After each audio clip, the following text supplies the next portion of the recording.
সবাইকে স্বাগত এটি নিউজে। আপনাদের সাথে আছি আমি আকাশ এহসান। আপনারা দেখছেন হ্যাপেনিং পয়েন্ট। দর্শক, আমরা প্রায় প্রতিদিনই হাজির হয়েছি হ্যাপেনিং পয়েন্টের নতুন বিষয় এবং নতুন অতিথির সাথে। আমাদের আজকের বিষয় নিরাপদ খাদ্য, নিরাপদ জীবন, এবং আমাদের আজকে অতিথি হিসেবে যুক্ত হয়েছেন অধ্যাপক ডক্টর তাজুল ইসলাম চৌধুরী তুহিন, কৃষি রসায়ন বিভাগ, শেরেবাংলা কৃষি বিশ্ববিদ্যালয়, ঢাকা। স্যার, আপনাকে স্বাগত জানাচ্ছি। জি, আপনাকে ধন্যবাদ। দর্শক, যেমনটা বলছিলাম, প্রতিদিন নতুন বিষয়। আজকে আমাদের বিষয় হচ্ছে নিরাপদ খাদ্য, নিরাপদ জীবন।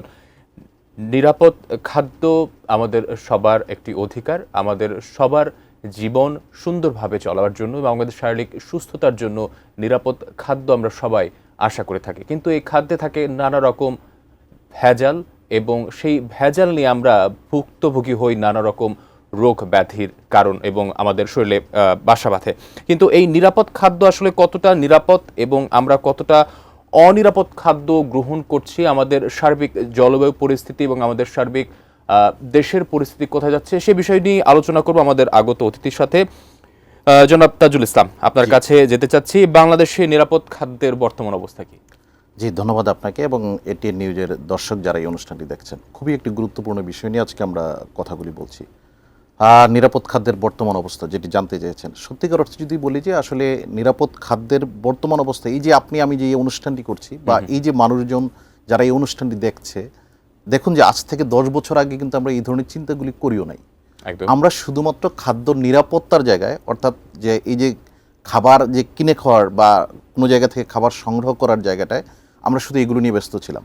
কিন্তু এই যে খাবারটা নিরাপদ কিনা, খাবারটা ভালো কিনা, গুণগত মান ঠিক আছে কিনা, আমরা কিন্তু এই ধরনের বিষয়গুলো কিন্তু আজ থেকে এরকম 10, 15, 20 বছর আগে বা আরো আগে আমরা কিন্তু এইভাবে চিন্তা করিনি। তার মানে আজকে এই যে চিন্তা করছি, এবং আপনি দেখেন যে বাংলাদেশে এখন ফুড সেফটি অথরিটিও কিন্তু আছে, যেটা আমরা 2015 সালে ফুড সেফটি অথরিটি তৈরি হয়েছে, যারা 2018 থেকে তাদের ফুল কার্যক্রম কিন্তু শুরু করেছে। যদিও এটার যেভাবে কার্যক্রম বা তাদের যে পরিব্যাপ্তি যেভাবে হওয়ার কথা ছিল সেরকম হয়তো নেই, কিন্তু তারপরে এই কাজগুলি কিন্তু শুরু হয়েছে।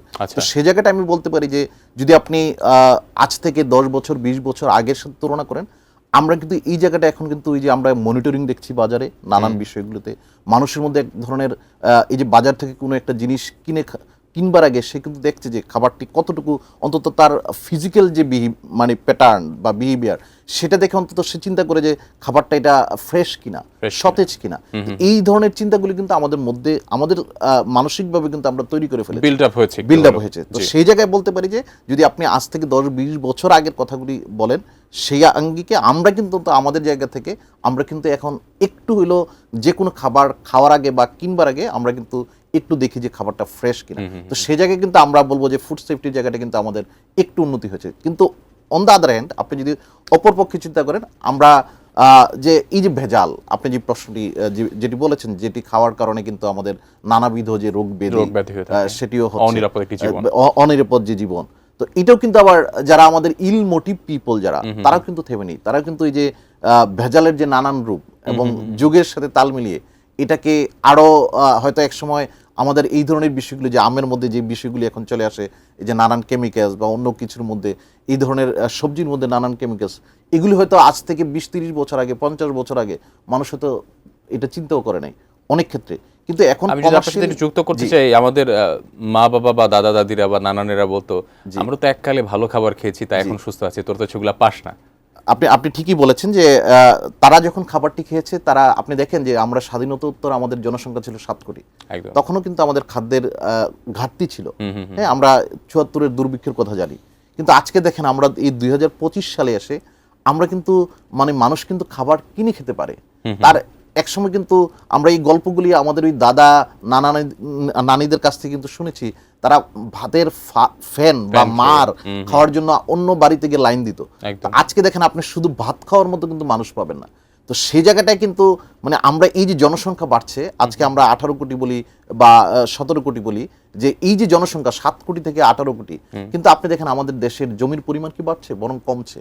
তাহলে আমরা এই যে কিন্তু আমরা প্রোডাকশনের জায়গায়, আমরা উৎপাদনের জায়গায় কিন্তু আমরা অনেক গুণ বাড়ানোর কারণে কিন্তু আজকে আমাদের যে এই যে কৃষিতে যে উন্নতির জায়গায়, সে জায়গায় কিন্তু এসেছি। কিন্তু বিষয়টি হলো যে এটি কতটুকু টেকসইভাবে এসেছে। আমরা শুধু উৎপাদনটি করেছি, গত 2 দশক আমরা দেখেছি যে অনেক ক্ষেত্রেই যে যথেচ্ছার যে ব্যবহার অনেক ক্ষেত্রে ছিল, যে বিশেষ করে ফার্টিলাইজার বা আমাদের যে কীটনাশক, এগুলির অনেক ক্ষেত্রে আমাদের কৃষক ভাইরা না বুঝেও কিন্তু তারা যেভাবে লেবেলিং থাকে যে অধিক মুনাফার জন্য, অধিক উৎপাদনের জন্য তারা কিন্তু এই ব্যবহারটি করেছে। তো যে কারণে আজকে এই প্রশ্নগুলি আসছে, আমরা কিন্তু অনেক ক্ষেত্রেই কিন্তু এই যে ভেজাল খেয়ে থাকি। কিন্তু এটা কিন্তু আসলে আবার অনেক ক্ষেত্রেও যদি বলি, এটা কিন্তু অনেকটা আবার পারসেপশন বেস, যে আপনি মানে যে আমরা যা খাচ্ছি বিষ খাচ্ছি, বিষয়টি কিন্তু আসলে এরকম নয়। এটা কিন্তু মানে আমরা যারা গবেষক বা বিশ্ববিদ্যালয়ে অধ্যাপনা করি বা অন্য রিসার্চ ইনস্টিটিউট যারা এই কৃষিগুলো নিয়ে কাজ করে, আমাদের গবেষণার জায়গাগুলি কিন্তু বলে যে আমরা যেভাবে বলছি সেভাবে কিন্তু আমাদের আমরা কিন্তু সবকিছু ভেজাল না, যে আমরা এর মধ্যে কিন্তু আমরা যদি এগুলি উন্নত দেশগুলির সাথে তুলনা করি, আমরা কিন্তু অনেক ক্ষেত্রে আমাদের দেশে এই কীটনাশকের ব্যবহার কিন্তু অনেক ক্ষেত্রে আমরা বলি যে কম ব্যবহার হচ্ছে। সেটা আমাদের যেটা মূল জায়গা, যেটা যে কীটনাশকের ব্যবহার আপনি একদিন থামাতে পারবেন না, কিন্তু মূল বিষয়টি হলো যে কীটনাশকের এই ব্যবহারের পরে তার যে আমরা বলি যে প্রি হারভেস্ট ইন্টারভ্যাল, অর্থাৎ আপনি সর্বশেষ ব্যবহারের পরে একটা যে গ্যাপ থাকার কথা 8 থেকে 10 দিন বা 10 থেকে 15 দিন, সেই গ্যাপটা মেনটেন করে আপনি বাজারে আনছেন কিনা। এখন সমস্যাটা হয় তখনই যখন আমাদের কৃষকরা তাদের অধিক মুনাফা লাভের জন্য সে সকালবেলা বা আগের দিন কীটনাশক ব্যবহার করে সে পরের দিন যখন তার এই বাজারে তুলছে, তখনই কিন্তু সমস্যাটা হচ্ছে। এবং এই সমস্যাটার কারণে কিন্তু আজকে এই যে আমরা যেটা বলছি যে হয়তো এই যে যা খাচ্ছি বিষ খাচ্ছি। আচ্ছা, তো আপনার কথার মাধ্যমে এটাও ফুটে আসলে সবকিছুই ভেজাল না, সবকিছুই ভেজাল। আমরা এটাকে আসলে সায়েন্টিফিক ওয়েতে আমাদেরকে ব্যাখ্যা করতে হবে। রাইট, জি। সেই ক্ষেত্রে এখন আপনি যেহেতু এই যে ফরমালিনের কথা বললেন, এখন আসলে মৌসুম হচ্ছে ফলের মৌসুম, আম লিচু আমাদের সবার ভালো লাগার একটি জায়গা। অনেকে আম দেখলে একদমই পাগল হয়ে যায়, লিচুর জন্য পাগল হয়ে যায়, এবং আনারস, কাঁঠাল, নানান ধরনের ফল এখন বাজারে আমরা দেখতে পাচ্ছি, মৌসুমি ফল। এই ফল সম্পর্কে, যে ফরমালিন ব্যবহার সম্পর্কে আপনার দৃষ্টিকোণ বা আপনি একজন শিক্ষক হিসেবে কি বলবেন? হ্যাঁ, আপনি ঠিকই বলেছেন যে এই সময়টি, অর্থাৎ আমরা এই জুন বা সামনে যে জুলাই, এই সময়টিকে আমরা বলি যে বাংলাদেশের মানে ফ্রুটসের একটা মানে আমাদের হাব, যে এই সময়টিতে আমরা আম, কাঁঠাল, লিচু, আনারস, জাম, এরকম নানাবিধ ফল, সফেদা, জামরুল, এগুলি কিন্তু বাজারে আপনি খুবই অ্যাভেলেবল। তা আমি প্রথমেই যে বিষয়টি, যে আমরা যদি আমাদের সিজন মেনে, আমাদের সময় মেনে, আপনি দেখবেন যে কৃষি অধিদপ্তর থেকে, যে কৃষি সম্প্রসারণ অধিদপ্তর থেকে, তারা কিন্তু প্রত্যেকটি অঞ্চলে একটা যে আম পাড়ার যে তারিখ তারা কিন্তু নির্দিষ্ট করে দেয়। তো আমরা যারা সচেতন, আমরা যদি সেটাকে মেনে যদি আমরা বাজার থেকে সেই ফ্রুটসগুলি কিনি, তাহলে কিন্তু আমি বলবো যে আমরা অধিকাংশই কিন্তু নিরাপদ। এবং আপনি এটা আবার একটা অপপ্রচার আছে, যে অপপ্রচার হলো এরকম যে মানে আমরা এই যে নানাবিধ যে কথাগুলি বলছি যে ফরমালিন বা এরকম যে নানান বিষয়গুলো, আসলে সত্যিকার অর্থে আমাদের গবেষণায় দেখা গেছে যে এই ফ্রুটসে কিন্তু আসলে কোনো ফরমালিন বা সবজিতে ফরমালিন কিন্তু কোনো কাজ করে না। মানে ফরমালিন কিন্তু কাজ করে প্রোটিনের মধ্যে, যে এই ফ্রুটস বা আমাদের যে সবজি, এগুলো কিন্তু আসলে আমাদের এটা আমরা বলি যে কার্বোহাইড্রেট ওরিয়েন্টেড। তো সেখানে কিন্তু আপনি ফরমালিন ব্যবহার করলে কিন্তু ফরমালিন কাজ করবে না। কিন্তু এইটা মানুষের এক ধরনের পারসেপশন। আপনি দেখেন যে আপনি সেই কথাটাই, যে আজ থেকে 5-7 বছর আগে বিভিন্ন ব্যানার যেভাবে যে ফরমালিন মুক্ত আম, এখন কিন্তু এই ধরনের প্রচারণাগুলি কিন্তু কমে আসছে। কারণ মানুষের মধ্যে কিন্তু এই ধরনের সচেতনতার জায়গাগুলি তৈরি হয়েছে। তারা যদি এই ফলগুলিকে ওই যে নির্দিষ্ট তারিখের পরে এগুলি যদি ওই বাজারগুলিতে এগুলিকে আমগুলিকে পারা হয় বা লিচুগুলিকে পারা হয়, তাহলে এগুলি কিন্তু আপনার সেফ। এবং এগুলি কিন্তু এই সেফ জিনিসগুলি কিন্তু আমাদের বিশেষ করে সিজনাল ফ্রুটসগুলি, আপনি যদি সিজনাল ফ্রুটস খান, আমি বলবো যে আমরা অনেক ক্ষেত্রে নিরাপদ। আপনি অনেক দাম দিয়ে বাইরে থেকে আপনি আপেল খাচ্ছেন, আপনি অন্য কোনো ফল কিনে খাচ্ছেন, মালটা খাচ্ছেন, আপনি কিন্তু তখন কিন্তু এই বিষয়গুলো কিভাবে চিন্তা করেন না। আপনি কিন্তু হাজার হাজার মাইল দূর থেকে কিন্তু এই ফলগুলি আমাদের বাজারে আসছে, তারপর একদম ফ্রেশ থাকে। তখন কিন্তু আপনি এই আমের ক্ষেত্রে বা আমাদের সিজনাল ফ্রুটসের জায়গায় আপনি এই বিষয়গুলিকে যেভাবে চিন্তা করেন, আপনি কিন্তু অন্য ফলগুলির বেলায় কিন্তু এই ধরনের চিন্তা করেন না। বিষয়টি হলো যে আমাদের যে দেশীয় ফলগুলি, আমাদের একদিকে আমাদের কৃষকরা যদি আমরা বেশি করে এই ফলগুলি খাই, আমাদের কৃষকরাও কিন্তু লাভবান হবে। আমরা কিন্তু যে আমাদের যে নিউট্রিশিয়াস যে ভ্যালুগুলি, আমরা কিন্তু খুব ইজিলি আমরা এগুলো ইনটেক করতে পারবো। কারণ আপনি দেখেন যে সিজনের সময় আপনি আমের কেজি 50 টাকা, 60 টাকা, 70 টাকায় আমরা কিন্তু খুব ইজিলি আম কিনতে পারি। একদম, জি, দারুণ বলেছেন। আমরা এই বিষয়গুলো নিয়ে আরো আলোচনা করবো আপনার সাথে। একটি বিরতি নিচ্ছি, ফিরে আসছি। দর্শক, সময় হলো একটি বিরতির, ফিরে আসছি হ্যাপেনিং পয়েন্টের সাথে। থাকুন, দেখতে থাকুন।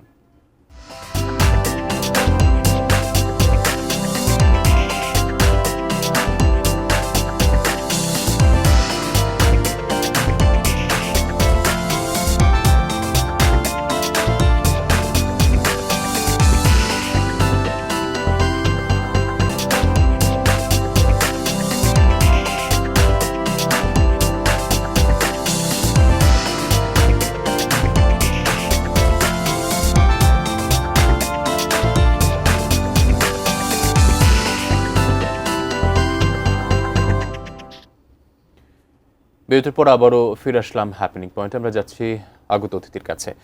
জনাব তাজুল ইসলাম, আপনি দারুণ একটি বিষয় আসলে বিরতির আগে বলছিলেন, আসলে আমাদের সিজনাল ফলগুলো খাওয়া উচিত বেশি করে। আমরা যেহেতু বাহিরের দেশের ফলগুলো খাচ্ছি তখন চিন্তা করছি না, কিন্তু আমাদের মৌসুমী ফলগুলো খাওয়ার আগে চিন্তা করছি ফরমালিন আছে কিনা। সেই ক্ষেত্রে তারপরও নানা ধরনের তথ্য উপাত্ত আসে বা নানা সময় শুনে থাকি যে আম খেয়ে অসুস্থ, শিশু অসুস্থ, বা ফল খেয়ে বিভিন্ন ধরনের অসুস্থতার কথা শোনা যায়। আসলে একটি ফল কেনার পর বাসায় আনার পর আমরা আসলে কি ধরনের সেফটি মেনটেন করতে পারি? হ্যাঁ, আপনি যেটি বলছিলেন যে আমরা সিজনাল ফ্রুটসগুলি খাওয়ার এবং যে বিষয়টি পরেই উপস্থাপন করলেন যে অনেক ক্ষেত্রে হয়তো দেখা যায় যে এরকম ফল খেয়ে বাচ্চাদের বা এরকম আমাদের সুস্থ আমরা যারা অ্যাডাল্ট তাদেরও হয়তো সমস্যা হতে পারে। তো সেটা হয়তো এটা ভিন্ন পারসেপশন থাকতে পারে, এটা ভিন্ন কারণ থাকতে পারে, কারণ বয়স ভেদে বা এটা নানাবিধ কারণ থাকতে পারে। আপনার শারীরিকও আপনি ধরেন যে আপনি খালি পেটে ফল খেলে আপনার এক ধরনের সমস্যা কিন্তু তৈরি হবে, যে গ্যাস ফর্ম করবে। তো সেটার মানে একদম ওই একুরেট জায়গার ফল না হলে সেটা হয়তো ইন জেনারেল বলাটা কঠিন। তবে ইন জেনারেলি মানুষের যে পারসেপশন সেটি হলো যে এরকম হয়তো ফলের মধ্যে যে কীটনাশক বা ফরমালিন এই ধরনের কিছু পারসেপশন আছে। তবে ফরমালিন যেটি বলছি যে আমরা আসলে ফরমালিন কিন্তু ফলের মধ্যে এটা যদি ব্যবহারও হয়ে থাকে এটা কিন্তু কাজ করে না।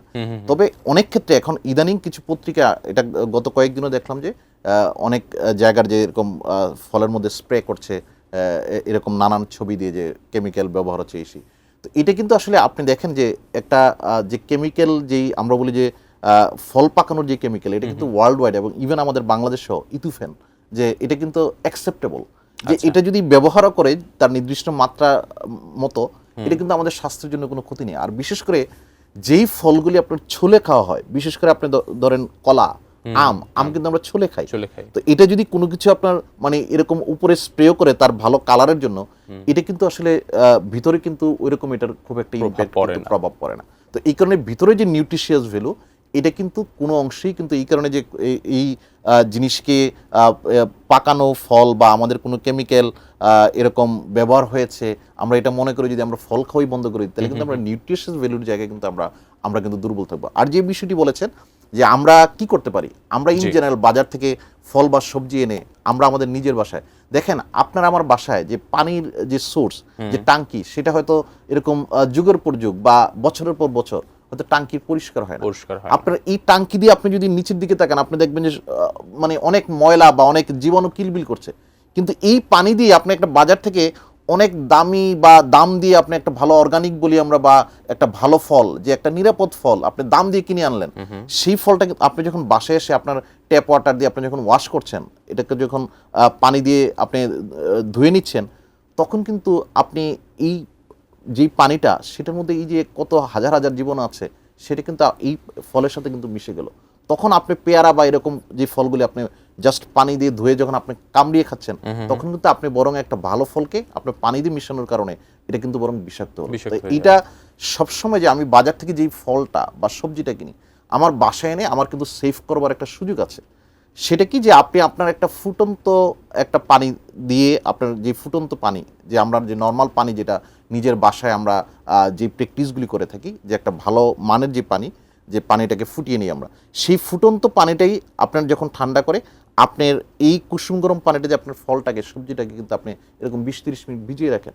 দেন আপনি পারলে আপনি লবণ, যদি অন্য কোনো কিছু না থাকে, আমরা বলি ভিনেগার বা এরকম লবণ দিয়ে আপনি আরও এরকম 15-20 মিনিট ভিজিয়ে রাখেন। এই ক্ষেত্রে কিন্তু আমরা বলি যে যদি কীটনাশক থাকে, আমরা এটা বলি যে অ্যারাউন্ড 90% বা 95% কিন্তু সেফ। যে আপনি কিন্তু এখানে 90-95% কিন্তু আপনি কিন্তু জানেন না যে এখানে কি ধরনের কীটনাশক, বা আপনার এই যে আমাদের যে পারসেপশনগুলি রয়েছে, আমরা কিন্তু আমার নিজের বাসায় আমি কিন্তু এই খুব সহজে, কারণ লবণ কিন্তু দামি জিনিস না, ভিনেগারও কিন্তু দামি জিনিস না, আপনি কিন্তু আপনার নিজের বাসায় কিন্তু এটাকে সেভ করতে পারেন। তো সেই ইচ্ছাটা যদি থাকে, আমরা কিন্তু এই কাজগুলি আমাদের ঘরের মধ্যে, যে আমি বাজার থেকে সবজি বা ফ্রুটস বা এরকম যেই প্রোডাক্টটি আমি বাজার থেকে এই ফলটি কিনছি, আমি কিন্তু আমার বাসায় এনে আমি কিন্তু ভিজিয়ে রেখে সেটা কিন্তু একটা আমি সেভ করার সহজ প্রক্রিয়ার মাধ্যমে আমরা সেটাকে নিরাপদ করতে পারি। আমি যদি আমাদের ভবিষ্যৎ প্রজন্ম সম্পর্কে জানতে চাই, আমাদের আগামীর ভবিষ্যতের খাদ্য নিরাপত্তার জন্য আমরা আসলে কি ধরনের একটু সচেতনতা গ্রহণ করতে পারি, এবং বাবা মারা দেখা যায় এখন প্যাকেটজাত খাদ্যের প্রতি একটু বেশি ঝুঁকে পড়ছে, বা আমাদের লাইফটাও ইজি হয়ে যাচ্ছে, সবাই আমরা প্যাকেটজাত খাদ্য গ্রহণ করছি, আমরা আসলে কিভাবে নিজেদের বাচ্চাদের সেফটি মেনটেন করতে পারি? আপনি যেটি বলছিলেন যে এটা আসলে সারা বিশ্বেই যে প্রবণতাটি, যে আমাদের বাচ্চারা, আপনি দেখেন যে ইভেন আপনি আমেরিকারও যদি ডেটা নেন, যে সেখানে ফাস্ট ফুডের দিকে কিন্তু আমাদের বাচ্চারা ঝুঁকে যাচ্ছে। আমাদের বাচ্চারা, আপনি দেখবেন যে আমাদের বাসাগুলোতে ছোট ছোট বাচ্চারা তারা চকলেট পছন্দ করে, একদম। তারা মানে আপনার খাবার খেতে পছন্দ করে না, তারা ফাস্ট ফুড জাতীয় যে খাবারগুলি সেটা পছন্দ করে। তো আমরা আসলে, আমি দেখেছি, আমি জাপানে ছিলাম 5-6 বছর, তারা কিন্তু অনেক ক্ষেত্রে বাচ্চাদেরকে এই যে চকলেটটাও মানে এটার সাথে কিন্তু তারা বাচ্চাদেরকে পরিচয় করায় না, হ্যাঁ, যে নির্দিষ্ট একটা বয়স বেঁধে তারা কিন্তু বাচ্চাদেরকে এক একটা যে আইটেম। তো আমরা কিন্তু আমাদের বাংলাদেশে আমরা এই ধরনের সচেতনতাগুলি কিন্তু আমাদের, আমরাই যারা আমরা বড়, আমরা যারা ফ্যামিলির যারা গার্ডিয়ান, আমাদের মধ্যে কিন্তু এই ধরনের সচেতনতাগুলি নাই। আর এখন তাহলে আপনি আমি কি আমি করতে একটু পারি? খাচ্ছি, ওকে আমি একটু দেই। রাইট এখন আপনি আমি যখন কোন একটা, কারণ আপনি যদি সিগারেট খান, আপনার ছেলে স্বাভাবিকভাবেই আপনার বাসায় এটা দেখে ধূমপানে আসক্ত হয়ে পড়ার একটা সম্ভাবনা থাকে। তো আপনার আমার প্র্যাকটিসগুলি যদি বাসায় সেফ থাকে, আমি যদি একটা সেফ প্র্যাকটিস শুরু করি, আমার বাচ্চাটি কিন্তু আমার বাসায় সেও কিন্তু আস্তে আস্তে সেই তার যেই এই ধরনের প্র্যাকটিসগুলি, যে ভালো যে গুণগুলি, তার খাদ্যাভ্যাস এবং জীবন আচরণে একটি পরিবর্তন আসবে। তো এই বিষয়গুলো যে আপনি এই ধরনের চকলেট, এবং বাংলাদেশে অনেক ক্ষেত্রে দেখা যায় যে বাচ্চাদের, বা এটা উন্নত দেশগুলিতে যে তাদের যে শারীরিক যে সমস্যা বা ফেটি হয়ে যাওয়া, মুটিয়ে যাওয়া, এই ধরনের বিষয়গুলি আমরা যত অ্যাভয়েড করতে হবে, বিশেষ করে কার্বোহাইড্রেট খাবারগুলিকে আমরা যত কম দিব এবং প্রোটিন বেস চিন্তা করে। আমি দেখেছি উন্নত বিশ্বে, আমি যেহেতু জাপানে ছিলাম 5-6 বছর, তাদের স্কুলগুলিতেও খাবারের মিলগুলি কিন্তু মাসিক যে খাবারের মিলগুলি সেভাবে তৈরি করা, যে একদম ইউনিভার্সিটি নিউট্রিশন ভ্যালুটা, ইউনিভার্সিটি আমরা যখন ক্যান্টিনে দেখেছি যে আমার দুপুরবেলা 230 কিলোগ্রাম দরকার, তার খাবারটা আমাদের সেভাবেই কিন্তু তৈরি করা, যে আমি মাছ নেই বা মাংস নেই, এটা কিন্তু ওই 230 কিলোগ্রামেরই একটা খাবার, যে এখানে সেভাবেই। কিন্তু আমরা দেখি যে আমাদের কার্বোহাইড্রেট এতগুলো থাকে, তার এক পাশে একটু সবজি, একটু তরকারি। রাইট, আমরা কিন্তু আমাদের বাচ্চাগুলিকে কিন্তু ওইভাবেই কিন্তু প্র্যাকটিস, যে আমরা ওই খাবার, যে এই কার্বোহাইড্রেট জাতীয় রুটি বা আপনার এরকম ভাত প্রচুর খাচ্ছে, কিন্তু অন্য যেই বিষয়গুলি, তার যে অন্য যে নিউট্রিশিয়াস ভ্যালুগুলি, সেগুলো কিন্তু তারা কম পাচ্ছে। তো এই কারণে আমরা যত নিউট্রিশিয়াস ভ্যালু আঙ্গিকে চিন্তা করে এবং সেফ খাবারগুলো চিন্তা করে আমাদের বাচ্চাদেরকে দিতে পারবো, তারা কিন্তু তত একটা বুদ্ধিবৃত্তিক যে জাতি হিসেবে গড়ে ওঠা, তাদের মধ্যে কিন্তু সেই বিষয়গুলো। আসলে আমাদের যারা আমরা আছি, তারা আমাদের নিজেদেরও সচেতন হতে হবে। এর ফলে আসলে আমাদের ভবিষ্যৎ প্রজন্ম সফল হবে এবং সুন্দর নিরাপদ খাদ্য গ্রহণ করতে পারবে। আমি যদি শেষে সংক্ষেপে জানতে চাই, নিরাপদ খাদ্যের ব্যাপারে আমাদের ব্যক্তিগত আসলে কি উদ্যোগ গ্রহণ করা উচিত, আপনি যদিও বলেছেন, তারপর আমি শেষ মুহূর্তে জানতে চাচ্ছি আর কি কি উদ্যোগ গ্রহণ করলে আমরা আসলে নিজেরা একটু সচেতন থাকতে পারি। বা ব্যক্তিগতভাবে আমি বলি যে বাংলাদেশ যে নিরাপদ খাদ্য কর্তৃপক্ষের, তাদের যে 5টা চাবিকাঠি তারা বলে থাকে, যে প্রথমত যে নিরাপদ খাদ্য উপকরণ ও পানি ব্যবহার, পরিষ্কার পরিচ্ছন্নতা বজায় রাখা। কারণ আপনার টেবিলে খাবারগুলি আছে, আপনি দেখা যায় যে এটার যে পরিচ্ছন্নতার যে জায়গাগুলি, আপনার যে ইউটেন্সিলসগুলি, সেগুলো কিন্তু আমরা খেয়াল করি না। মাছি কিন্তু একটা কেরিয়ার, যে বিভিন্ন রোগের, আমরা মাছি বসতেছে, আমরা কিন্তু এই বিষয়গুলি খেয়াল করি না।